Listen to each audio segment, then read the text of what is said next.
رسول کریم صلی اللہ علیہ وسلم عرب کی کواری لڑکیوں سے زیادہ حیا والے تھے. کواری لڑکیوں سے زیادہ حضور حیا فرمایا کرتے تھے. جب خانہ کعبہ کی مکہ شریف میں تعمیر ہو رہی تھی نا، اہل عرب اس کو تعمیر کر رہے تھے، تو نبی پاک صلی اللہ علیہ وسلم اپنے چچا حضرت عباس کے ساتھ خانہ کعبہ کی تعریف میں مصروف تھے. تو عرب کے لوگ چونکہ لمبا کرتا پہنتے تھے پیروں تک، تو نیچے اگر کسی وقت کوئی چیز نہیں بھی ہوتی تھی تو کسی کو وہ نظر نہیں آتی تھی، چونکہ پردہ رہتا تھا، ایک لمبا کرتا پہنا ہوا ہوتا تھا. تو جب بچے، سرکار کی عمر مبارک بھی ابھی تھوڑی تھی، تو اس طرح بچے جب نکلتے تو وہ کئی دفعہ اپنی تہمت اتار دیتے نیچے سے، اور کوئی مزدوری کرنے لگتے تو 3-4 طے کر کے نا تہمت کی کندھے پہ رکھ لیتے. جس طرح کبھی دیہاتوں میں لوگ کپڑا سر پہ رکھتے تھے کہ اوپر اگر کوئی وزنی چیز رکھیں گے تو وہ تکلیف نہیں دے گی. نبی پاک صلی اللہ علیہ وسلم بھی سب لوگوں کے ساتھ خانہ کعبہ کی تعمیر میں شامل تھے. تو حضرت عباس رضی اللہ تعالیٰ عنہ نے کہا حضور سے، ابھی اللہ نے نبوت بھی نہیں فرمایا تھا، بھتیجے آپ بھی تہمت اتاریے، یہ صحیح مسلم میں حدیث موجود، اور اس کو کندھے پہ رکھ لیجیے، آپ اینٹیں اٹھا کے لا رہے ہیں تو ذرا آپ کو تکلیف نہیں ہوگی. تو سرکار دو عالم صلی اللہ علیہ وسلم سے یہ بات کہی، اور پھر جلدی سے حضور کی تہمت کو نکال کے نا، حالانکہ لمبا کرتا پہنا ہوا ہے، تو وہ جیسے ہی ان کے کندھے پہ رکھا اینٹیں رکھنے کے لیے، تو سرکار تو زمین پہ گر گئے، بے ہوش ہو گئے، آنکھیں آسمان کی طرف، اور پھر حضور پکار رہے ہیں آزاری آزاری آزاری، میرا تہمت دے دو، میرا تہمت دے دو. کبھی کوئی شخص اس وجہ سے بھی بے ہوش ہوا ہے کہ میرے وجود سے کپڑا اتر گیا ہے؟ حالانکہ سرکار پر وہ بے ہوشی بھی نبی پاک کا وہ جو غلبہ ہے نا شرم و حیا کا، اس کی وجہ سے ہوا. ورنہ تو حضور فرماتے ہیں کہ میری آنکھیں سو جاتی ہیں، دل تو میرا اس عالم میں بھی جاگتا رہتا ہے. تو سرکار زمین پہ تشریف لے آئے، آنکھیں میرا تہمت دے دو، میرا تہمت دے دو. تو جلدی سے انہوں نے تہمت دیا تو حضور نے باندھ لیا. پھر طبیعت مبارک میں تسلی ہوئی. یعنی ہم اس رسول کے غلام ہیں کہ جن کے تو وجود سے کپڑا اتر جائے تو حضور برداشت نہیں کرتے، قبول نہیں فرماتے، تکلیف شروع ہو جاتی. لیکن یہاں نوجوان ہیں اور بڑا قد کاٹ ہے اور بڑے بڑے سمجھدار لوگ ہیں، گرمی آتی ہیں تو شارٹ کپڑے پہن کے گھومتے ہیں. ان کو خیال نہیں کہ یہ وہ والا لباس ہے جو باہر تو کیا گھر میں اماں کے سامنے نہیں پہننا چاہیے، بہنوں اور بیٹیوں کے سامنے نہیں پہننا چاہیے. آپ کی گفتگو میں شرم و حیا ہو، آپ کے لب و لہجے کے اندر حسن ہو. آپ کو پتہ ہے نبی پاک صلی اللہ علیہ وسلم نے فرمایا میری امت میں سب سے زیادہ حیا کرنے والے عثمان غنی ہیں. عثمان غنی سب سے زیادہ حیا کرنے والے.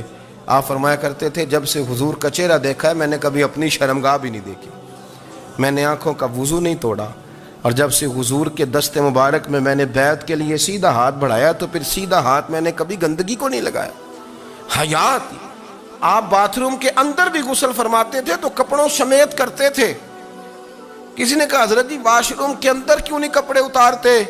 آپ فرمانے لگے باہر بندوں سے حیا کرتا ہوں، اندر جاتا ہوں تو رب سے حیا آنی شروع ہو جاتی، وہ تو دیکھ رہا ہے نا. تو میں جو بات آپ کی خدمت میں عرض کرنا چاہتا ہوں اس کو آپ سمجھیے گا میرے عزیز، کہ شرم والا مزاج، گفتگو بھی شرم والی، آنکھیں بھی شرم والی، لباس بھی شرم والا، دوستی یاری بھی شرم والی، بہت ساری ایسی باتیں. دیکھیں نا آپ ذرا، میں نے کہا کہ باتوں کو سن کے گزر نہ جایا کریں، اس کی گہرائی پر غور کریں. اور نبی رحمت علیہ السلام کی پہلی بات نہیں بیویوں کی آنکھوں میں آنسو پیدا کر دیے. حضور فرمانے لگے سنو، جب کوئی عورت بچہ پیدا کر لیتی ہے تو رب اسے اتنا ہی درجہ دیتا ہے جتنا ایک شہید کو درجہ عطا کرتا ہے. اور فرمایا جب وہ عورت اس کا بچہ آ جاتا ہے، اب وہ رات کو روتا ہے، وہ اٹھتا ہے، پخانہ اور پیشاب کرتا ہے، اپنے وجود کو آلودہ کر لیتا ہے.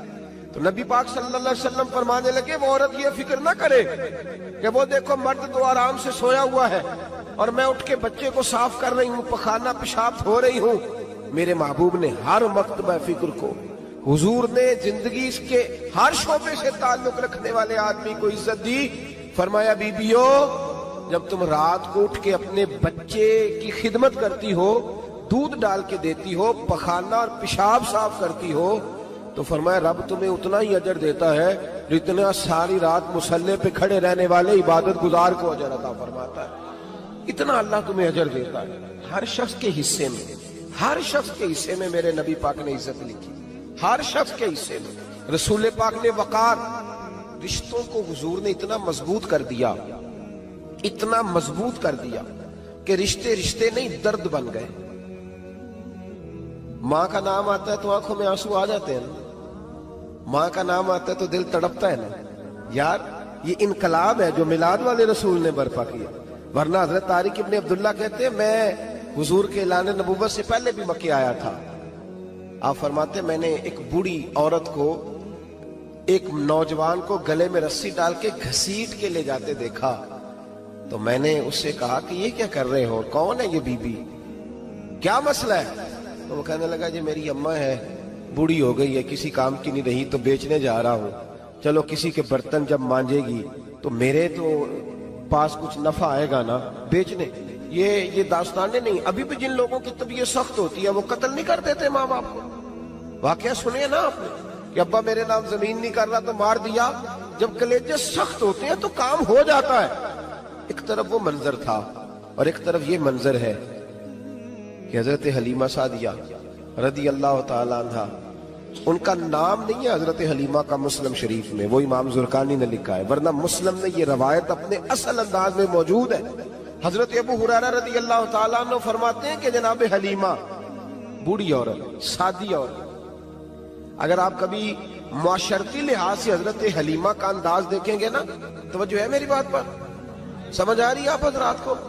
جو ہمارا معاشرتی ماحول ہے نا، معاشرتی ماحول، تو حضرت حلیمہ سعدیہ رضی اللہ تعالیٰ عنہ کی حیثیت آج کے معاشرے میں اگر دیکھی جائے تو ایک آیا، بچوں کو پالنے والی آیا نہیں ہوتی، وہ آیا تھی. اسکول میں ایک آیا ہوتی ہے، جب بچہ چھوٹے ہمارے پرائیویٹ سکولز میں بچے جاتے ہیں تو عورت سنبھالتی ہے، دودھ ڈال دیتی ہے، کئی دفعہ فیڈر بھی پلا دیتی ہے. بچہ اگر پخانہ پیشاب کرتا ہے تو خدمت کرتی. یہ عورتیں اس زمانے میں چھوٹے بچے لے جاتی، پالا کرتی. تو بتانا دائی کی، آیا کی، میں مثال دے رہا ہوں. اور نرس کی کیا حیثیت ہے معاشرے میں. اور حضرت حلیمہ سعدیہ جب نبی پاک کو واپس لے کے آئی تھی تو چلو کچھ نہیں، لیکن نہ کچھ معاوضہ بھی انہیں حضرت عبد المطلب نے عطا کیا تھا. جناب آمنہ نے انہیں کچھ، ایک معنی یہ بھی ہو سکتا تھا کہ پیسے دے کے یہ کام کرایا، معنی ہو سکتا تھا. آج جو گھر میں اماں برتن دھوتی ہے اس کی کیا حیثیت ہوتی ہے؟ وہ تو بیچاری جن برتنوں کو دھو کے ہمیں دیتی ہے، بعد میں انہی برتنوں میں ہم انہیں کھانا کھانے کی اجازت نہیں دیتے. لیکن میرے رسول پاک نے رشتوں کو عزت دے دی، اس طرح کی عزت دی، اس طرح کی عزت دی کہ جناب حلیمہ مسجد نبی کا دروازہ گزری ہی تھی کہ حضرت ابو ہریرہ فرماتے ہیں نبی پاک منبر پر اٹھ کے کھڑے ہو گئے. رسول پاک کھڑے ہوئے، نبی پاک.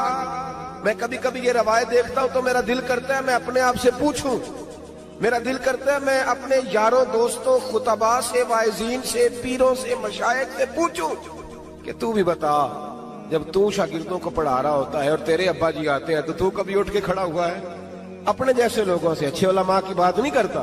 کبھی سوال کرو. یہ بڑا مشکل کام ہوتا ہے، بڑا مشکل کہ عالم دین تقریر کر رہا، والد آ جائے، بندہ اٹھ کے کھڑا ہو. لیکن رسول پاک نے عزتیں دی، وقار دیا. جناب حلیمہ داخل ہوئی تو حضور منبر پہ کھڑے ہوئے اور اتنی تیزی سے حضور آگے بڑھے، اپنی چادر کو اتارا اور پھر میرے رسول نے زمین پہ بچھایا اور پھر حضرت حلیمہ سعدیہ بیٹھ گئی. اور جناب ابو ہریرہ فرماتے جتنی دیر نبی پاک ان کے سامنے بیٹھے رہے اتحیات کی حالت میں بیٹھے رہے.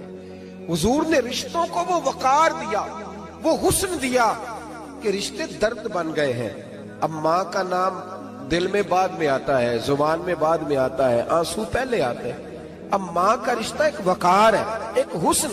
الحاوی للفتاوی میں امام جلال الدین سیوطی رحمت اللہ لکھا ہے فتح مکہ کے بعد نا کمال ہو گیا. وَرَأَيْتَ النَّاسَ يَدْخُلُونَ فِي دِينِ اللَّهِ أَفْوَاجًا، فوجوں کی فوجیں دین میں آ گئی. ایک زمانہ تنہائیوں کا ہوتا ہے، ایک عروج کا ہوتا ہے. عروج کے زمانے میں بڑے تعلق، بڑے رش، بڑی باتیں. اب حال یہ تھا فتح مکہ کے بعد کہ پہلے تو ایک آدھ آدمی کلمہ پڑھتا تھا، فوجوں کی فوجیں آتی. ایک دن نہ نبی پاک نماز پڑھانے آئے مسجد میں. میرے نبی پاک صلی اللہ علیہ وسلم جب مسجد میں آئے تو مسجد کھچا کھچ بھری ہوئی، گلیاں بھی بھری، 10,000 کے قریب لوگ مدینے میں جمع ہیں حضور کے پیچھے نماز پڑھنے کے لیے. پڑھیے صلی اللہ علیہ وسلم. نبی پاک صلی اللہ علیہ وسلم تشریف لائے نا، جیسے ہی مسجد میں داخل ہوئے تو 10,000 کا مجمع اٹھ کے کھڑا ہو گیا۔ ہمارے لیے لوگ کھڑے ہوتے ہیں تو ہماری آنکھیں پرنم نہیں ہوتی، بلکہ ہم اپنا حق سمجھتے ہیں۔ ہم کہتے ہیں ان کا بنتا ہے کھڑے ہونا، حالانکہ بھائی دنیا سب کے لیے کھڑی نہیں ہوتی۔ جب کوئی کھڑا ہونا تو نظر جھک جانی چاہیے، اور تیرے دل میں خیال آنا چاہیے کہ یا اللہ مجھ پہ رحم ہی رکھنا، اے اللہ میری پردہ پوشی کرنا، یا اللہ یہ تیری دی ہوئی عزت ہے، مہربانی کر خفیہ تدبیر سے محفوظ فرما۔ کہ ہمیں احساس نہیں ہوتا الا ماشاءاللہ۔ اللہ کے محبوب داخل ہوئے تو 10,000 کا مجمع کھڑا ہو گیا۔ 10,000 آدمی کھڑا ہو تو ایک کیف بنتا ہے، تو میرے جیسا آدمی تو ویسکوٹ سیدھی کرنے لگ جاتا ہے نا کہ بڑی شان ہے جناب، کالر ٹھیک کر لو، دستار سیدھی کر لو، کیا بات۔ اتنے لوگ بھی کبھی کسی کے گاڑے کے پیچھے بھاگے، لیکن نبی پاک کا انداز کیا تھا؟ رسول پاک کی آنکھوں میں آنسو آ گئے۔ 10,000 آدمی کھڑا ہوا، حضور رو پڑے، اور اتنا روئے کہ جناب ابو ہریرہ رضی اللہ تعالی عنہ فرماتے ہیں کہ میں نے نبی پاک کے سینے سے آواز نکلتی دیکھی۔ جب آدمی زیادہ روتا ہے تو سینے سے آواز آتی، حضور روئے کہ سینے سے آواز آئی۔ آپ فرماتے ہیں پھر حضور نے آنسو پوچھے، پھر نماز مکمل ہوئی۔ جب لوگ چلے گئے تو حضرت ابو بکر صدیق اٹھ کے قریب گئے، کہا یا رسول اللہ صلی اللہ علیہ وسلم آج کوئی وجہ نہیں تھی رونے کی، آپ آئے ہیں اور رونا شروع کر دیا۔ تو میرے محبوب فرمانے لگے آج جب میں نے اپنی وہ شانیں دیکھی، وہ مقام دیکھا، تو مجھے اپنی اماں کی یاد آ گئی، ماں کی یاد۔ رشتوں کو وہ عزت دی، وہ وقار دیا، وہ حسن دیا۔ کہاں نماز کے لیے لوگوں کا کھڑا ہونا اور کہاں اماں کی بات چھیڑ دینا۔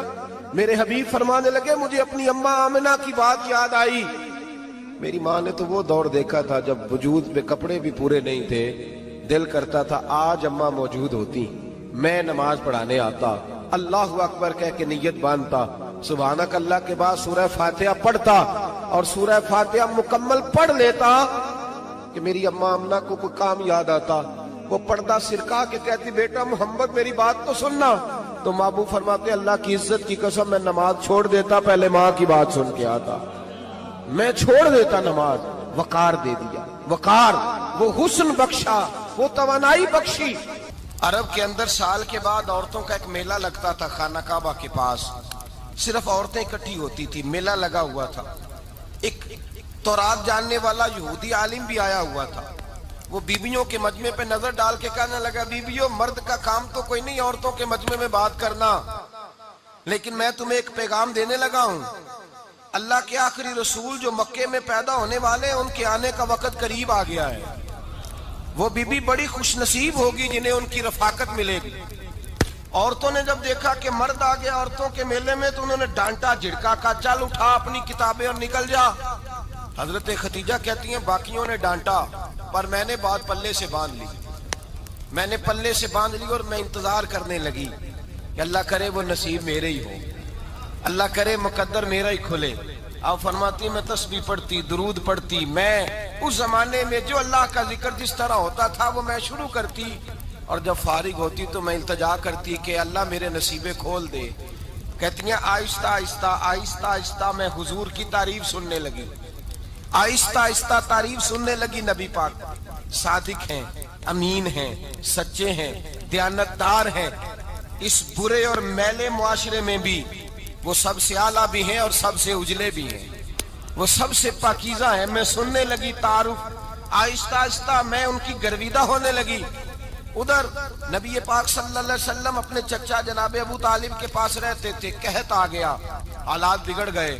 حضور سید عالم صلی اللہ تعالی علیہ وسلم سے چچا کہنے لگے بیٹے اگر مال تجارت لے کے شام جاؤ تو بڑا نفع کماؤ گے، ہمیں ضرورت بھی ہے، اور اگر ہو سکے تو ختیجہ کا مال لے کے جاؤ۔ اور نبی پاک نے کہا چچا میں نہیں کہوں گا کسی سے جا کے، میں نہیں کہتا کسی سے جا کے، جو میرے نصیب میں ہوگا میرا رب خود عطا فرمائے گا، میں نہیں کہوں گا۔ مصطفیٰ نے تو نہیں کہا۔ حضرت ختیجہ رضی اللہ تعالیٰ عنہ کہتی ہے میں نے خود اپنی خادمہ کو بھیجا، میں نے کہا جا کے پوچھو تو صحیح کہ میرا مال قبول ہوتا بھی ہے کہ نہیں، پوچھو۔ نبی پاک صلی اللہ علیہ وسلم سے پوچھا، حضرت ختیجہ کی خواہش ہے کہ آپ مال لے کے جائیں، حضور نے قبول کر لیا۔ جناب خدیجہ الکبریٰ رضی اللہ تعالیٰ عنہ کے غلام تھے، میسرہ ان کا نام تھا، جناب خدیجہ نے ان کو ساتھ بھیجا، فرمایا ایک 3 باتیں ارشاد فرمائی۔ ایک تو فرمایا سارا رستہ غور سے دیکھنا میرے نبی کے ساتھ کیا معاملات درپیش ہوتے ہیں. ابھی اعلان نبوت نہیں کیا، فرمایا ذرا غور کرنا، میرے مصطفیٰ کا مطالعہ کرنا اور مجھے واپس آ کے سبق سنانا. وہ جو تم نے چہرہ بددعا کی تلاوت کی ہو ذرا مجھے واپس آ کے سنانا. جنہاں نے دل پر جانی ڈٹھا ہو اکھیاں ہی تک لیاں، تو ملے ہوں تے ساجن ملیا ہوں ناساں لگ پئیاں. ذرا جا کے نا تلاوت کرنا اور مجھے دکھ. اور دوسرا فرمایا تم میرے غلام ہو تو مصطفیٰ کے بھی غلام بن کے رہنا. میں سنتی ہوں کہ کردار کے، افکار کے، نظریات کے، عظمت کے بلند و بالا، وہ جیسے کہیں ویسے کرنا. اور تیسری حضرت خدیجہ نے نصیحت فرمائی، فرمایا محمد ابن عبداللہ صلی اللہ علیہ وسلم کی رائے سے اختلاف نہ کرنا. یہ چلتے ہوئے معاہدہ کیا، جو وہ کہہ دے سو کر جانا. غلام کہتے ہیں میں ساتھ گیا، باتیں میں نے سن لی، لیکن جب سفر شروع ہوا نا ابھی چند منزلیں طے ہوئی تھی. میں نے کہا خدیجہ آپ نے کیا نصیحت کرنی تھی، ان کے ساتھ جو رہے گا وہ ان کا غلام ہی بن جائے گا. ان کے ساتھ جو رہے گا تو اجے میرا محبوب نہیں ڈٹھا جن ویکھ کے چن شرماوے. جے رکھے ہاتھ پھلاں وچ ہاتھ نال پھلا رل جاوے، تے ادھی راتی چن چڑھ جاندے جدوں جلوہ فرماوے. مایا جو بھی ساتھ رہتا غلام ہو جاتا. میں سرا کہتے میں گیا، تجارت شروع ہوئی. کہتے ہیں نبی پاک صلی اللہ علیہ وسلم جب منڈی میں پہنچے تو لوگ قسمیں اٹھا اٹھا کے مال بیچ رہے تھے. اللہ کے محبوب جب گئے نا تجارت کرنے تو ایک آدمی کہنے لگا چلو معاذ اللہ بتوں کے نام تھے لات و منات، کہنے لگا لات کی، عزا کی، منات کی قسم اٹھاؤ. تو نبی پاک فرمانے لگے ان کی قسم اٹھاؤں جن کا میں نام لینا بھی پسند نہیں کرتا. ابھی اعلان نبوت نہیں کیا. اور فرمایا ویسے بھی میں قسم دے کے مال نہیں بیچتا، خریدنا ہے تو خریدو، نہیں خریدنا تو نہ خریدو. کہتے ہیں لوگ قسمیں اٹھا اٹھا کے پیچھے جاتے تھے، پر میرے نبی جس سے رخ پھیرتے تھے وہ نبی پاک کے پیچھے ہو جاتا تھا. ماتے کئی گنا زیادہ نفع کمایا. ہم رستے میں تھے، حضور ایک درخت کے نیچے آرام کرنے لگے. ایک عیسائی راہب غار میں بیٹھا تھا، نکل کے آ گیا. مجھ سے کہنے لگا مجھے وہ جانتا تھا. میں سرا یہ کس کو ساتھ لائے، یہ کون ہے؟ میں نے کہا اہل قریش کے ایک معزز آدمی ہے. کہنے لگے یار جس درخت کے نیچے یہ لیٹے ہوئے ہیں یہاں عام آدمی نہیں لیٹ سکتا، یہاں وہی لیٹے گا جو اللہ کا سچا رسول ہوگا. یہاں دوسرا کوئی لیٹ ہی نہیں سکا. یہ رسول ہے، ان کا خیال رکھنا، خیال رکھنا. کاش میں اس وقت تک زندہ رہوں جب یہ نبوت کا اعلان کریں. میسرہ کہتے ہیں میں غلام ہو گیا. نبی پاک صلی اللہ علیہ وسلم کی ادائیں مجھے بھانے لگی. جب واپسی پہ نکلے تو گرمی بڑی شدید تھی. فرماتے ہیں جب دھوپ تیز ہوتی تو بادل کا سایہ آ کے حضور پہ سایہ کر دیتا. بادل کا ٹکڑا نبی پاک پہ. اللہ جانے کہاں بیٹھ کے لوگوں نے کتابیں پڑھی ہیں جو کہتے ہیں 40 سال کے بعد نبی بنے تھے. پتہ نہیں کہاں بیٹھ کے کتابیں پڑھی ہیں. ہم نے تو جو سیرت پڑھی ہے وہ بتاتی ہے کہ تیری حیات پاک کا ہر لمحہ پیغمبر لگے، ہر لمحہ پیغمبر لگے. یہاں تو وہ لوگ جو کئی سال پہلے 20 اور 25 سال پہلے حضور سید عالم صلی اللہ علیہ وسلم کی رفاقت میں رہے وہ اعلان کر رہے. لوگ پتہ نہیں کہاں بیٹھ کے کتابیں پڑھتے ہیں، کہاں بیٹھ کے. میرے نبی پاک سے صحابہ نے پوچھا حضور آپ کب نبی تھے؟ فرمایا ابھی آدم کی مٹی گوندی جا رہی تھی، ابھی آدم کی مٹی گوندی جا رہی تھی، میں تب بھی اللہ کا رسول تھا. میرے بھائی نبی رحمت سید عالم صلی اللہ علیہ وسلم کے غلام حضرت خدیجہ کے غلام کہتے ہیں واپس آیا. اور پہلے بھی کئی دفعہ حضرت خدیجہ کا مال گیا تھا، بڑے نفع آئے تھے، پر جو نفع اس سال آیا وہ پہلے کبھی نہیں آیا تھا. کہتے ہیں مجھ سے حضرت خدیجہ کی سہیلی بھی بیٹھی تھی، میں بھی آ گیا. اور جناب خدیجہ کی سہیلی کہنے لگی چل مال کے بارے میں کچھ بتا، کتنا بکا؟ میں نے کہا مال چھوڑو، مصطفیٰ کی سنو. اور پھر کہتی چلو ٹھیک ہے، بادل سایہ کرتا تھا، چلو ٹھیک ہے. تم سے راہب نے پوچھا تھا یہ صحیح ہے، انہوں نے تیری سارے رستے بڑی خدمت کی، تیرا بڑا خیال رکھا، پر یہ بھی بتا تجارت کیسے ہوئی؟ تو میں سرا کہنے لگا زندگی میں نے بھی ساری گزار دی ہے، پر اس رسول کے ساتھ 4 دن ہی گزارے ہیں. حد ہو گئی مجھ سے، اور کچھ نہ پوچھو، اور کچھ نہ پوچھو. آ میرے دل آمنہ کے لال کی باتیں کرے، اور کچھ نہ پوچھو. بس ذکر ان کا چھیڑیے ہر بات پر، اور چھیڑنا شیطان کا عادت کیجئے. بس مجھے حضور کے تذکرے بیان کرنے ہیں، ذکر مصطفیٰ کرنا ہے. حضرت خدیجہ الکبریٰ بڑی متاثر ہوئی. کہتی ہیں مجھے درجنوں لوگوں نے پیغام نکاح دیا تھا پر میں نے سنی نہیں تھی. میں نے نفیسہ کے ہاتھ پیغام بھیجا. میں نے کہا میری عمر 40 سال ہے، ان کی 25 سال ہے. اور میرا اعمال اور طرح کا ہے، وہ شہنشاہ ہے، جا کے پوچھو تو صحیح بھلا میں قبول ہوتی ہوں؟ پوچھو۔ نفیسہ کہتی ہیں میں آئی تو وہ خاتون جن کے لیے لوگ بڑے بڑے قریش پیغام دیتے تھے، پیغام لے کے آئی تو رسول پاک نے عجیب رنگ بیان کیا اپنی سیرت کا۔ جب میں پہنچی میں نے کہا ختیجہ نکاح کرنا چاہتی ہیں؟ نفیسہ کہتی ہے میرا خیال تھا کہ کوئی اور ہوتا تو کرسی سے اٹھ کھڑا ہوگا، فوراً کہے گا اچھا جلدی کرو بات کرو۔ جب میں نے آ کے کہا نا حضور ختیجہ نکاح کرنا چاہتی ہے تو نبی پاک نے میری طرف دیکھا، فرمایا وہ کہتی ہیں کہ تم کہتی ہو؟ کہا وہ کہتی ہیں۔ تو حضور نے فرمایا ٹھہر جاؤ، میں اپنے چچا سے پوچھ کے بتاؤں گا، میں مشورہ کروں گا، میں پوچھ کے بتاؤں گا۔ آج بچوں کو کچھ سبق بڑے یاد ہیں، کہتے ہیں پسند کی شادی کرنا حضرت صاحب ناجائز ہے، پسند کی شادی کرنا کو ناجائز ہے۔ اور میں نے کہا بھائی صرف ایک ہی جائز چیز رہ گئی اور کوئی شے جائز نہیں، یہ ایک ہی جائز چیز ہے جس کا فتویٰ سارے نوجوان پوچھتے پھرتے ہیں، سارے رانجے بنے پھرتے ہیں، مجنو بنے پھرتے ہیں، سارے مئی وال ہو گئے۔ اللہ پاک کو ہدایت کی توفیق عطا فرمائے، سارے اس بری لت کا شکار ہو گئے۔ او بھائی نبی پاک سوائے خدا کے کسی کے پابند نہیں، لیکن میرے مصطفیٰ نے اپنی امت کو یہ درس دیا ہے کہ جو بڑوں کے شفقت کے سائے میں چلتا ہے اللہ اس کی مدد فرمایا کرتا ہے۔ تجھے کیا پتا تیرا اچھا بھلا کس بات میں؟ کہا نکاح کرنا چاہتی ہوں، فرمایا چچا سے پوچھ کے بتاؤں گا۔ ختیجہ رضی اللہ تعالیٰ عنہ کہتی ہیں انہوں نے پوچھا، جناب ابو طالب کہنے لگے یہ تو خوش قسمتی ہے کہ ہمیں ایسی بہو مل جائے جس کے کردار میں، افکار میں، نظریات میں اتنی نفاست۔ مصطفیٰ کریم کے ساتھ نکاح ہوا، قربان جائیں۔ حضرت ختیجہ الکبریٰ کی شادی ہوئی تو بھائی بڑا مشکل ہوتا ہے، بڑا مشکل ہوتا ہے اپنے آپ کو ڈھالنا، لیکن جناب ختیجہ کی زندگی اٹھا کے دیکھو، میں یہ نہیں کہہ سکتا وہ کروڑ پتی تھی، ارب خرب کی میں بات ہی نہیں کر سکتا، اور 20 نوکرانیاں تھیں ان کے پاس، درجنوں ان کے پاس غلام تھے، لیکن جب رسول اللہ کے دروازہ نور پہ آئی ہیں، انہوں نے میرے نبی کے گھر میں جھاڑو بھی دیا ہے، انہوں نے حضور کے کپڑے بھی دھوئے ہیں، انہوں نے رسول اللہ کے لیے اپنے ہاتھوں سے کھانا بنایا، انہوں نے دیکھا کہ نبی پاک صلی اللہ علیہ وسلم کو دولتوں سے، تجارتوں سے، سرمایہ سے پیار نہیں، جتنی دولت تھی شام کو لا کے قدموں میں رکھ دی، کہا محبوبہ جب میں تیری ہوں تو میری ہر شے ہی آپ کی ہے۔ چند دنوں میں حضور نے ساری چیزیں دے دی اللہ کے رستے میں، ہر چیز نبی پاک نے دے دی۔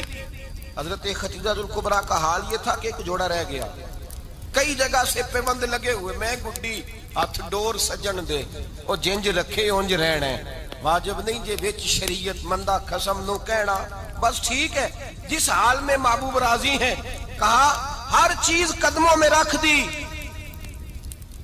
اور حضور کے ہر رشتے کا خیال کیا، نبی پاک کی ہر خواہش کا۔ عورتیں بالخصوص میری بات پہ توجہ کریں جو عرض کرنے لگا ہوں، آگ لگی ہوئی ہے گھروں میں، فساد ہے، لڑائی ہے، جھگڑا ہے، دنگا ہے، یہ تیرا رشتہ دار وہ میرا رشتہ دار، جب تیرے آتے ہیں تو روٹیاں جلدی پکتی ہیں، جب میرے آتے ہیں تو بیماریاں بڑی ہوتی ہیں، تیرے میرے کا جھگڑا۔ آؤ میرے مصطفیٰ کریم سید عالم کا بھی حال دیکھو، حضرت حلیمہ سعدیہ ملنے آئی، شادی کو کچھ دن گزرے تو حلیمہ سعدیہ ملنے آئی۔ حضرت حلیمہ سعدیہ سگی اماں نہیں رضائی اماں ہے، یہاں تو سگی اماں برداشت نہیں ہوتی، سگی اماں، اور وہ بہو سوچتی نہیں بات کرتے ہوئے، سوچتی نہیں، وہ سوچتی نہیں کہ کس کے بارے میں بات کر رہی ہے، اسے پتہ ہی نہیں کہ تجھے تو پلا پلایا یہ ملا ہے نا، کبھی اس کی اماں سے پوچھ اس نے کتنی تکلیفیں برداشت کی ہیں، اس سے پوچھ کس دقت میں، کس آزمائش میں اس بچے کو پروان چڑھایا ہے۔ تو آج مالک بنی ہے تو تو رنگ ہی بدل گئی ہے، اور بچہ بھی بیوی کے ساتھ مل کر کے اماں کی غیبت کرتا ہے، سوچتا ہی نہیں کہ بات کس کی ہو رہی ہے، اسے خیال ہی نہیں آتا۔ حضرت حلیمہ سعدیہ رضائی ماں ہے، جب تشریف لائیں تو مصطفیٰ کریم نے فرمایا ختیجہ یہ میری اماں ہے۔ جناب حلیمہ سعدیہ کہتی ہیں میں گھر میں رہی، میری خدمت کی، مجھے کھانا پکا کے دیا، بستر بچھا کے دیا، کپڑے لے کے دیے، اور جب میں جانے لگی تو کہنے لگی آپ میرے مصطفیٰ کی اماں ہیں، پہلی دفعہ آئی ہیں، تھوڑا سا تحفہ نہ دے دوں؟ میں نے کہا جیسے مرضی ہو۔ حضرت حلیمہ کہنے لگی تو جناب حلیمہ سعدیہ کو 40 بکریاں اور 1 اونٹ تحفے میں عطا فرمایا، اور یہ جو بی بی آ کے مالی بنی ہے نا آج، جس درخت کی چھاؤں میں تو بیٹھی ہوئی ہے نا، اگر تو سمجھے تو اصل احسان اس ماں کا ہے جس نے یہ پروان چڑھا کے تجھے دیا ہے. اصل نیکی اس اماں کی ہے جس نے تیرے سر پہ یہ سرتاج رکھا ہے، اور تو اس ماں کو ہی بھول گئی ہے. اور شکوہ بہو سے نہیں، شکوہ اس بیٹے سے ہے، بیٹے سے ہے جو علیحدہ بھی ہونے لگا تھا تو اماں سے علیحدہ ہو گیا ہے. جس نے سوچا ہی نہیں کہ ماں کے ہاتھ اٹھ جائیں تو عرش کا مالک کہتا ہے فرشتوں سے کہ پیچھے ہٹ جاؤ، ماں اور باپ اولاد کے لیے جو مانگے گے میں فوراً عطا کروں گا. تجھے پتہ ہی نہیں. اور ادھر رسول پاک کا کیا حال ہے؟ کہتے ہیں وہ تیرے رشتہ دار ہیں، تیرے بہن بھائی ہیں، تو جا، میں تجھے دروازے پہ چھوڑ آؤں گا، تو مل ان سے. میں نہیں ملتا، میں صاحب ہوتا ہوں، میرا ان سے کیا لینا دینا. حضرت خدیجہ کے بھائی نہیں تھے، نبی پاک صلی اللہ علیہ وسلم کے سسر حیات نہیں تھے، 2 بیٹے تھے حضرت خدیجہ کے، اور وہ دونوں بیٹے پچھلے خامن سے تھے. ذرا عقل کی کسوٹی پر تولیے گا کہ کسی بی بی کے بیٹے ہوں اور پچھلے خامن سے ہوں، اس آدمی کا رویہ کس طرح کا ہوتا ہے. لیکن میرے رسول پاک کا رویہ اس طرح کا تھا. میں آپ کو سیرت کی کتابوں سے امام حلبی نے، کستلانی نے، صاحب فتح الباری نے لکھا ہے رسول کائنات سید عالم صلی اللہ علیہ وسلم سوئے ہوتے تھے. اور جاگو اور سنو، اللہ کرے حضرت خدیجہ کا میرے نبی سے رشتہ اور میرے نبی کا حضرت خدیجہ کا رشتہ ہماری سمجھ میں آ گیا تو سمجھ لو ہمارے گھر جنت بن جائیں گے، روشنی پھیل جائے گی. سمجھو اور سیکھو. حضرت عائشہ صدیقہ فرماتی ہیں نبی پاک سو جاتے تھے نا دوپہر کو تو کہتی تھی مولا علی سے لے کر ابو بکر صدیق تک کسی کی طاقت نہیں ہوتی تھی حضور کو آ کے بیدار کرے. سوء ادب سمجھا جاتا تھا. اور میں ایک جملہ آگے بڑھا کے کہوں گا، میں کہوں گا اماں جی آپ تو مولا علی سے لے کر ابو بکر صدیق تک فرماتی ہیں نا، ہمارا تو عقیدہ یہ ہے کہ مصطفیٰ سو جائے تو جبریل بھی نہیں جگا سکتے، وہ بھی نہیں آ سکتے، وہ بھی ہاتھ باندھے کھڑے ہیں کہ مولا کیسے جگاؤں. حضرت جبریل بھی نہیں جگا سکتے. لیکن حضرت عائشہ صدیقہ فرماتی ہیں میں تھی مدینے میں، گیا حضرت خدیجہ کے وصال، میں مدینے میں حضور کے گھر میں تھی، نبی پاک میرے گھر میں موجود تھے اور سید عالم سوئے ہوئے تھے. حضرت خدیجہ کے پچھلے خامند کے بیٹے جناب حالہ آ گئے اور وہ مسجد میں آ کے بولے، مسجد میں توجہ کرنا، مسجد میں بولے. انہوں نے مسجد میں آ کے پوچھا کہ نبی پاک کہاں ہے؟ مسجد میں. تو جناب عائشہ صدیقہ فرماتی ہیں حضور سوتے ہوئے بیدار ہو گئے. حضور طامت سمیٹی، فوراً سر کے اوپر کپڑا رکھا. میں نے کہا حضور کہاں جا رہے ہیں؟ فرماتی ہے میں نے 1 دفعہ پوچھا تو حضور نے 3 دفعہ فرمایا میرا حالہ آ گیا ہے، میرا حالہ آ گیا ہے، میرا حالہ آ گیا ہے، خدیجہ کا بیٹا آ گیا ہے. میرے رسول پاک صلی اللہ علیہ وسلم نے بی بی کے رشتوں کا جو تقدس بیان کیا اس کو سمجھیے. فرمایا حالہ آیا ہے، بیدار ہو کے خود تشریف لے گئے. اور یہ تو حالہ تھے نا، بڑے بیٹے حضرت خدیجہ کے سب سے، ان کا نام ہند تھا. اور حضرت ہند سے کوئی بندہ تعارف پوچھتا نا، نبی پاک کا جو حلیہ ملتا ہے نا کتابوں میں، سیرت کی کتابوں میں، حضور کا مکھڑا کیسا تھا. مکھ چند بدر شاشانی ہے، متھے چمک دی لاٹ نورانی ہے، کالی زلف تیاک مستانی ہے، مخمور اکھی ہیں مد بریاں. یہ جو حضور کا حلیہ ملتا ہے نا یہ حضرت ہند کا بیان کیا ہوا ہے. وہ بیان کیا کرتے تھے کہ نبی پاک کی آنکھیں کیسی تھی، حضور کے جلوے کیسے تھے. وہ بیان حضرت خدیجہ کے بیٹے ہیں. کوئی ان سے پوچھتا کہ بڑے راضی رہتے ہو ہند، بڑے راضی رہتے ہو، تو حضرت ہند کیسے راضی کیسے نہ رہوں، راضی کیسے نہ رہوں. میرے بھائی کا نام علی المرتضیٰ ہے، بہن کا نام فاطمہ الزہرا ہے، ماں کا نام خدیجہ الکبریٰ ہے اور باپ کا نام محمد مصطفیٰ ہے، میں راضی کیسے نہ رہوں. حضرت خدیجہ الکبریٰ کے رشتوں کے ساتھ رسول اللہ کا پیار، ان کے رشتے. کنز المال میں حضرت عائشہ صدیقہ کی حدیث ہے. جناب عائشہ فرماتی ہیں دوپہر کو حضور آرام کرتے تو کوئی آیا نہیں کرتا تھا. ایک دن ایک بوڑھی آ گئی دروازے پہ، اس نے چھڑی پکڑی ہوئی ہے. کہتے ہیں وہ اندر آئی تو نبی پاک بڑی تیزی کے ساتھ اٹھے. حضور سید عالم نے قریب بٹھایا، دیر تک حضور باتیں کرتے رہے، دیر تک گفتگو ہوتی رہی. فرماتے ہیں حضور نے اسے کوئی اضافی وقت دیا. عام صحابہ اس وقت آتے نہیں تھے، حضور کے آرام کا وقت تھا، اضافی وقت دیا نبی پاک نے. اور فرماتے ہیں جب وہ جانے لگی تو نبی پاک نے تحفے بھی عطا فرمائے. اور پھر ایک غلام سے، حضرت بلال سے یا کسی غلام سے فرمایا کہ ساتھ جاؤ اور گھر چھوڑ کر کے آؤ. نبی پاک صلی اللہ علیہ وسلم نے اعزاز دیا. حضرت عائشہ صدیقہ فرماتی ہیں دیر تک ملاقات بھی، تحفے بھی، انفرادی ملاقات. بعد میں نبی پاک صلی اللہ علیہ وسلم لیٹ گئے. میرے دل کے اندر خیال آیا کہ حضور جائیں گے اور جب رات کو واپس آئیں گے تو پھر میں پوچھوں گی کہ حضور یہ بی بی کون ہے؟ حضور اب آرام کر رہے ہیں. فرماتی ہیں میرا خیال تھا کہ یہ سوال شام تک میرے ذہن میں رہے گا کہ یہ کون ہے. آپ نے بڑا اعزاز دیا، دروازے تک چھوڑنے گئے. حضرت عائشہ صدیقہ فرماتی ہیں میں سوچ رہی تھی آرام کر رہے ہیں، اور میں نے جیسے ہی نگاہ ڈالی تو حضور تو گہری سوچ میں گم ہے. نبی پاک سوچوں میں گم ہے اور آنکھیں کھلی ہوئی. فرماتی ہے میں قریب جا کے بیٹھی، قدموں پہ ہاتھ رکھا. میں نے کہا محبوبہ یہ بی بی کون تھی؟ اتنی دیر آپ نے ملاقات کی اور وہ چلی گئی ہے تو ابھی خیالات ہیں، تصورات ہیں. فرماتی ہے میں نے پوچھا تو مصطفیٰ کی آنکھوں میں آنسو آ گئے. نبی پاک رو دیے، اٹھ کے بیٹھ گئے. میں نے کہا حضور کیا ہوا؟ میں نے تو آپ کو پریشان کر دیا، میں معذرت چاہتی ہوں. حضور نے فرمایا عائشہ ایسی کوئی بات نہیں. اس بی بی کے بارے میں پوچھتی ہو جسے میں نے زیادہ عزت دی ہے، زیادہ پیار کیا ہے، ذرا زیادہ اس کے ساتھ میں نے توجہ کی ہے. ہاں یا رسول اللہ میں نے انفرادی رنگ دیکھا ہے، روٹین سے بڑھ کر آپ نے محبت فرمائی. تو میرے مصطفیٰ نے فرمایا یہ جو عورت آئی تھی نا، جو میرے پاس بیٹھی رہی ہے، یہ میری زوجہ جناب خدیجہ کی سہیلی ہے. یہ حضرت خدیجہ کی سہیلی ہے، جناب خدیجہ کی سہیلی. فرمایا یہ مکے میں خدیجہ سے ملنے آیا کرتی تھی. خدیجہ اسے وقت دیتی تھی، پاس بٹھاتی تھی، کھانا کھلاتی تھی، دکھ سکھ سنتی تھی. اور تھوڑی غریب ہے، جب یہ جاتی تھی تو خدیجہ تحفے بھی دیتی تھی. فرمایا آج جب یہ آئی ہے تو خدیجہ کی یادیں تازہ ہو گئی. دیر تک میں نے اس سے بات کی ہے، گفتگو کی ہے، جاتے دفعہ تحفہ دیا ہے. اس لیے کہ حسن العہد من الایمان، اچھے طریقے سے وعدہ نبھانا یہ بھی ایمان کا حصہ ہے. اچھے طریقے سے عہد نبھانا، تعلقات نبھانا یہ بھی ایمان کا حصہ ہے. حضرت خدیجہ کی سہیلیوں سے رسول اللہ صلی اللہ علیہ وسلم کا رشتہ. پہلی وحی نازل ہوئی نبی پاک پر. اب حضور جب ابتدائے وحی کے ایام آئے تو حضرت خدیجہ فرماتی ہیں رسول پاک غار حرا میں چلے جاتے، کئی کے دن وہاں رہتے. پہلی وحی آئی تو قرآن مجید کی تاثیر یہ ہے کہ لو انزلنا ھذا القرآن علی جبل لرأیتہ خاشعا متصدعا من خشیۃ اللہ. فرمایا اگر میں پہاڑوں پہ نازل کروں قرآن کو تو وہ بھی میرے خوف سے ریزہ ریزہ ہو جائے. اتنی تاثیر ہے. جب حضور کے قلب اطہر پر آیا تو نبی پاک کامتے ہوئے گھر آئے. زملونی زملونی، مجھے چادر اڑاؤ چادر اڑاؤ. حضرت خدیجہ نے چادر دی، بیٹھ گئے. کہا خدیجہ آج کوئی آنے والا آیا ہے. اقرأ بسم ربک الذی خلق، یہ آیات اس نے مجھے دی ہیں اور میں بڑے خوف کے عالم میں ہوں.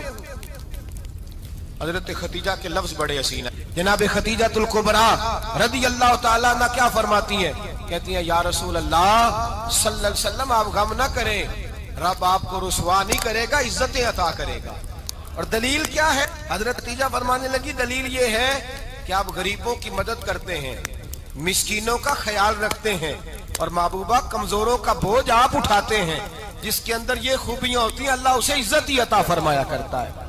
حضرت خدیجہ الکبریٰ رضی اللہ تعالیٰ عنہ سب سے پہلے نبی پاک پہ ایمان لائی. بڑا مشکل ہوتا ہے. ہمارے جو فلسفے کے لوگ ہیں وہ کہتے ہیں بہت بڑا ولی اللہ بھی ہو تو بیوی اس کی مان جائے، یہ مشکل ہوتا ہے کام، یہ مشکل ہوتا ہے. حضرت خدیجہ الکبریٰ رضی اللہ تعالیٰ عنہ سب سے پہلے ایمان. اور کس طرح کا ایمان؟ کس طرح کا ایمان؟ ابن ماجہ میں روایت ہے، غور کرنا. حضرت قاسم نبی پاک صلی اللہ علیہ وسلم کے صاحبزادے، حضور کی 6 اولادیں، 4 بیٹیاں 2 بیٹے حضرت خدیجہ سے ہوئے. 4 بیٹیاں اور 2 بیٹے. دھوکہ دیتے ہیں بعض لوگ، کہتے ہیں حضرت خدیجہ کی ایک ہی بیٹی تھی. حضرت قاسم حضور کے بیٹے تھے، وہ وصال کر گئے. حضرت خدیجہ ابھی دودھ پلاتی تھی کہ شہزادے پردہ کر گئے. ایک دن گھر میں بیٹھی ہوئی تھی تو کہنے لگی یا رسول اللہ صلی اللہ علیہ وسلم میرے بیٹے قاسم کے حصے کا دودھ میرے وجود میں بھر آیا ہے. کاش میرا رب اتنا موقع دیتا کہ میرا بیٹا مدت رضاعت ہی پوری کر لیتا، وہ دودھ پی لیتا. نبی پاک نے فرمایا خدیجہ تو غم نہ کر، اللہ تبارک و تعالیٰ نے تیرے بیٹے کی مدت رضاعت جنت میں پوری کر دی ہے، جنت میں پوری کر دی ہے. اور نبی پاک نے اپنا اختیار بیان فرمایا ابن ماجہ میں. رسول پاک نے فرمایا اگر تو کہے تو میں یہاں بیٹھے بیٹھے تجھے تیرے بیٹے کی آواز سناؤں. عرض کروں رب کی بارگاہ میں ابھی تجھے سناؤں تیرے بیٹے کی بات، ابھی وہ جنت میں بولے، لطف نہیں آیا آپ کو اس بات کا؟ میں ابھی سناؤں تجھے بات، سیاستہ کی روایت، ابھی سناؤں تیرا بیٹا بولے گا جنت میں، آواز یہاں مکے میں آئے گی، سناؤں؟ بڑے لوگ کرامت دیکھنا چاہتے ہیں، معجزہ دیکھنا چاہتے ہیں، کہتے ہیں جی میں تو وہ دیکھ کے آؤں گا، کہا سناؤں؟ حضرت خدیجہ کا ایمان دیکھیں، کہنے لگی محبوبہ مجھے سننے کی کیا ضرورت ہے، میں خدا کو بھی مانتی ہوں، محمد مصطفیٰ کو بھی مانتی ہوں، میں بن دیکھے ہی مانتی ہوں، مجھے سننے کی ضرورت، آپ نے کہہ دیا تو سو ہو گیا، مجھے حاجت، حضور کہہ رہے ہیں اگر تو کہے تو دعا کروں، التجا کروں، ابھی آواز اللہ سنا دے، ابھی سناؤں؟ حضرت خدیجہ کہتی ہے نہیں حضور میں بن دیکھے ہی، میں ان لوگوں میں سے نہیں ہوں جو پہلے دیکھ داکھ کے آئیں، پلٹ کے آئیں، دیکھ کے سودا کریں، میں تو ان لوگوں میں سے ہوں جو بن دیکھے مانا کرتے ہیں، یؤمنون بالغیب کی قائل، رسول اللہ صلی اللہ علیہ وسلم پہ ایمان لائی، اور پھر نبی پاک صلی اللہ علیہ وسلم نے جیسا کہا حضرت خدیجہ نے ویسا کیا۔ اور حضرت عائشہ کی روایت ایسی بھی ملتی ہے، جناب عائشہ سے کسی نے پوچھا تھا کسی نے جنت کی نعمتیں بھی کھائی ہیں؟ تو حضرت عائشہ کہنے لگی ہاں، ایک دفعہ نبی پاک نے جنت کے انگوروں کا خوشہ توڑ کے حضرت خدیجہ کو کھلائے تھے، وہ انگور وہاں سے توڑ کے جناب خدیجہ کو حضور نے انگور کھلائے، نبی پاک صلی اللہ تعالی علیہ وسلم پر ایمان لائی، ہر موقع پر حضور کا ساتھ دیا، تکلیفیں دیکھیں، آزمائشیں دیکھیں۔ حضرت خدیجہ کا جو وقت حضور کے ساتھ گزرا ہے نا، وہ سارا آزمائشوں کا وقت، 15 سال شادی کو ہوئے تو نبی پاک نے اعلان نبوت کیا، باقی کے 10 سال 25 سال کی رفاقت رہی، سخت مسئلہ تھا، کفار کی مخالفت، بہت زیادہ مال تھا، پھر غربت آئی، پورا مکہ سلوٹ کرتا تھا، پھر وہ سارا شہر مخالفت کرنے لگا، حضرت خدیجہ الکبریٰ ڈٹ کے رسول اللہ کا ساتھ دیتی، ہر موقع پر کسی جگہ شکوہ نہیں کیا۔ یہاں عورتیں بول پڑتی ہیں، کہتی ہیں جب سے تیرے گھر آئی ہوں سکھ نہیں دیکھا، جب سے یہاں آئی ہوں کچھ نہیں دیکھا، جب سے یہاں آئی ہوں بڑی آزمائش میں ہوں۔ حضرت خدیجہ الکبریٰ مال لے کے آئی ہیں، لیکن انہوں نے دیکھا کہ مصطفیٰ کو غریبی پسند ہے تو غریب ہو گئی، جیم جان دا کچھ وسا نہیں ہو، جان یار نو دے تے شاد ہو جا، اسے دل دے ہیں فساد سارے، دل دربر نو دے تے آزاد ہو جا، جیو رکھے آباد تے رو وسدا تے جدو کرے برباد ہو جا۔ کہا یا رسول اللہ جس بات میں آپ راضی ہیں میں بھی اسی بات میں راضی ہوں۔ جناب خدیجہ رضی اللہ تعالیٰ عنہ مکمل وقت رسول اللہ کا ساتھ دیا، شیب ابی طالب کے 3 سال قید میں گزارے۔ جس عورت نے ساری زندگی مال دیکھا ہو، اعلیٰ سے اعلیٰ کھانا کھایا ہو، بڑے گھر میں وقت گزارا ہو، قیدی ہو کے وقت گزارا، اور آپ اگرچہ قریش میں سے تھی لیکن جس شاخ سے حضور تھے بنو ہاشم اس میں سے نہیں تھی آپ۔ حضرت خدیجہ رضی اللہ تعالی عنہا یہ کہہ سکتی تھی کہ یہ بائیکاٹ جو 3 سال مکے والوں نے کیا اور ایک چھوٹی سی وادی میں قید کر دیا ہے بنو ہاشم کو، تو یہ میرا بائیکاٹ نہیں ہے۔ نبی پاک صلی اللہ تعالی علیہ وسلم نے اجازت بھی دی کہ اگر تم چاہو تو علیحدہ رہ سکتی ہو، بائیکاٹ تو میرا ہے۔ لیکن حضرت خدیجہ نے کہا نہیں، تیرے قدموں میں رہوں، غیر کی ٹھوکر پہ نہ ڈال، جھڑکیاں کھاؤں کہاں چھوڑ کے صدقہ تیرا، اور تیرے قدموں میں جو ہے وہ غیر کا منہ کیا دیکھے، کون نظروں پہ چڑھے دیکھ کے تلوا تیرا۔ کہ حضور میں نے نہیں جانا، 3 سال پتے کھا کے وقت گزارا، 3 سال پانی پی کے وقت گزارا۔ آپ فرماتی ہیں کئی راتیں ایسی بھی گزری جن میں خدیجہ نے کھایا ہی کچھ نہیں، وقت گزار دیا، زندگی گزار دی، 3 سال ایک لمحے کے لیے شکایت نہیں کی۔ او بھائی ایسی وفادار ماں کا تو روز ذکر ہونا چاہیے۔ ایسی اعلیٰ حضرت فرماتے ہیں حق گزارے رفاقت پہ لاکھوں سلام، حق گزارے رفاقت پہ۔ اچھا میں دعا کرنے لگا ہوں کہ آپ سارے حضرت خدیجہ پہ سلام پڑھیں۔ حق گزارے رفاقت پہ لاکھوں سلام، لاکھوں سلام۔ حضرت خدیجہ الکبریٰ رضی اللہ تعالیٰ عنہ نے حق ادا کیا، سیدی ماں، پہلی ماں، کہف امن و امان، حق گزارے رفاقت پہ لاکھوں سلام۔ حضرت خدیجہ الکبریٰ رضی اللہ تعالی حق ادا کیا۔ 3 سال کا وقت سوشل بائیکاٹ کا وقت تھا، سوشل بائیکاٹ، لیکن حضرت خدیجہ الکبریٰ نے حضور کے ساتھ ٹائم گزارا، بائیکاٹ ختم ہوا، آسانی کا وقت آیا تو خدیجہ بیمار ہو گئی۔ ام المومنین سیدنا خدیجہ رضی اللہ تعالیٰ عنہ علیل ہوئی، علالت شدید ہوئی تو نبی پاک آ کے سرانے بیٹھے، قربان جاؤں آج لوگ اتنی نوکری نہیں کرتے جتنا احسان جتلاتے ہیں، کہتے ہیں وہ فلاں مولوی صاحب کو روٹی میں دیا کرتا تھا، وہ فلاں آدمی کے ساتھ اس کو تو آگے پہنچایا ہی میں نے۔ کریڈٹ پکڑ پکڑ کے لوگ اپنے کھاتے میں ڈالنے کے چکر میں ہوتے ہیں، لوگ اس قدر زیادہ پیار نہیں کرتے جتنا جتلاتے ہیں۔ حضرت خدیجہ الکبریٰ نے سکھایا ہے انداز امت کو کہ وفا کیا ہوتی ہے۔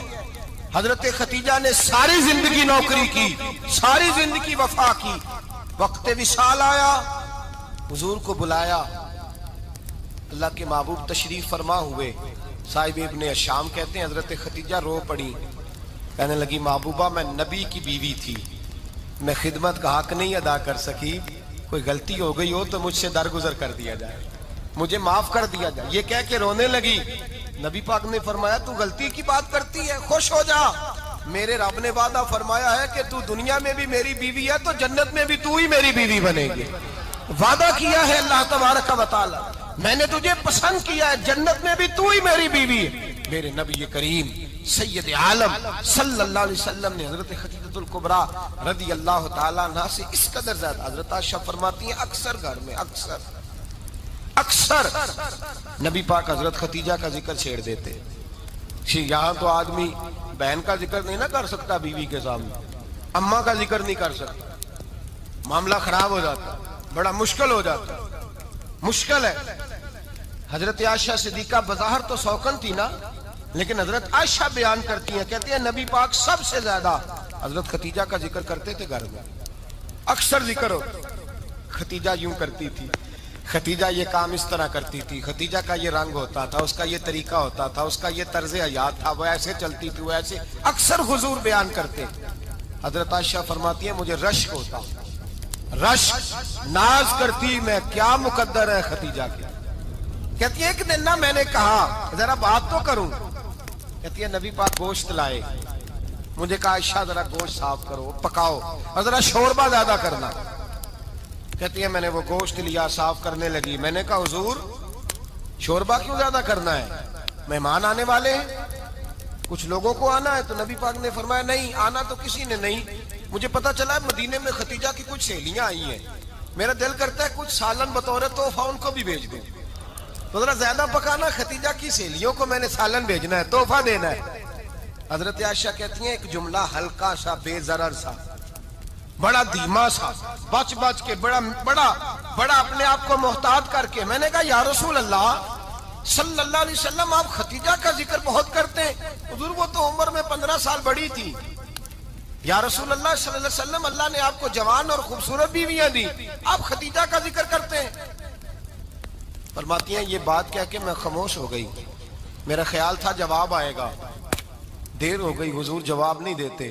کہتی ہے میں نے یوں نظر اٹھا کے دیکھا تو چہرہ مبارک سرخ ہو گیا، اور رسول پاک نے فرمایا عائشہ آج بات کی ہے، آج کے بعد یہ بات نہ کرنا۔ میں نے کہا حضور کیا ہوا؟ فرماتے ہیں پہلے جلال تھا، پھر اچانک وہ جلال آنسو میں بدلا، اور حضور نے رو کے فرمایا عائشہ تم ساری بیبیاں سکھوں کے وقت آئی ہو، خدیجہ تو میرے دکھوں کی ساتھی ہے، وہ تو میری آزمائشوں اور تکلیفوں کی ساتھی، اس نے تو میرے ساتھ وقت کٹھن بتایا، جب لوگ مجھے پتھر مارتے، میرے رستے میں کانٹے بچھاتے، میں پریشان ہو کے لوٹتا، اس کے ایک ہاتھ میں دودھ کا پیالہ ہوتا، ایک ہاتھ میں کھجوریں ہوتی، دودھ پلا کے، کھجور کھلا کے، بستر بچھا کے، روٹی دے کے کہتی محبوبہ غم نہ کرنا، اللہ بڑی عزتیں عطا فرمائے گا، اللہ بڑی شانیں عطا فرمائے گا۔ میرے رسول کریم سید عالم صلی اللہ تعالی علیہ وآلہ وسلم۔ اور پھر امام ابن حجر نے لکھا ہے، آپ فرماتے ہیں بعض لوگوں پہ حضور نے کبھی جلال بھی فرمایا ہے، کبھی جلال بھی فرمایا، اور حضور کا جلال بھی بڑی رحمت والا ہے۔ نبی پاک نے فرمایا اللہ اگر میں اپنے کسی امتی کو جھڑک دوں تو اسے اتنا ثواب دینا جتنا تو فرض نماز کا ثواب عطا کرتا ہے۔ حضور کا تو جلال بھی کرم والا ہے، کرم والا جلال ہے رسول پاک کا۔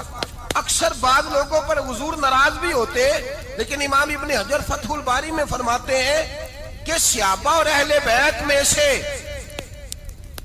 حضرت خدیجہ الکبریٰ کی وہ ہستی ہے جس پر کبھی نبی پاک ناراض نہیں ہوئے، کبھی ناراض نہیں ہوئے۔ یہ سب سے بڑی فضیلت ہے حضرت خدیجہ کی، کبھی ناراض نہیں ہوئے نبی، کسی موقع پر بھی حضرت خدیجہ الکبریٰ رضی اللہ تعالیٰ عنہ سے ناراض نہیں ہوئے، بلکہ بخاری شریف میں لفظ کچھ اس طرح کے ہیں۔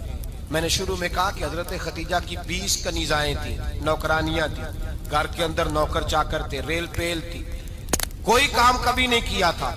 حضرت خدیجہ الکبریٰ نے ایک دن کھانا پکایا، اور کھانا پکا کے اپنے ہاتھوں سے جب نکلی نا اور آ رہی تھی حضور کو کھانا دینے، تو بخاری میں موجود ہے جب حضرت خدیجہ آئیں تو نبی پاک نے فرمایا خدیجہ تیرے آنے سے پہلے حضرت جبریل آ گئے، اور وہ کہہ رہے ہیں یا رسول اللہ خدیجہ برتن میں کھانا لے کے آ رہی ہے، اور جب وہ کھانا لے کے آ جائے تو اسے کہہ دیجئے گا اس کا رب اسے سلام کہتا ہے، اس کا رب اسے اللہ اکبر، جس کو اللہ سلام کہے۔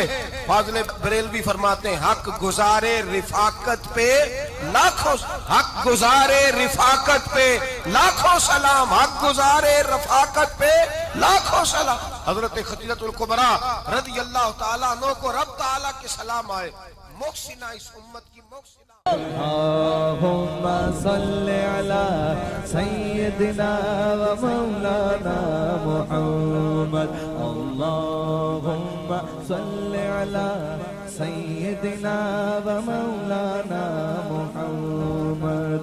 اللہ کے شیر حیدر کرار پر درود، اللہ کے شیر حیدر کرار پر درود، اللہ کے شیر حیدر کرار پر درود، حضرت حسن حسین کے کردار پر درود، اللہم صلی علی سیدنا و مولانا محمد وعلی سیدنا علی و سیدتنا فاطمہ و سیدتنا زینب و سیدنا حسن و سیدنا حسین وعلی آلہ وصحبہ وبارک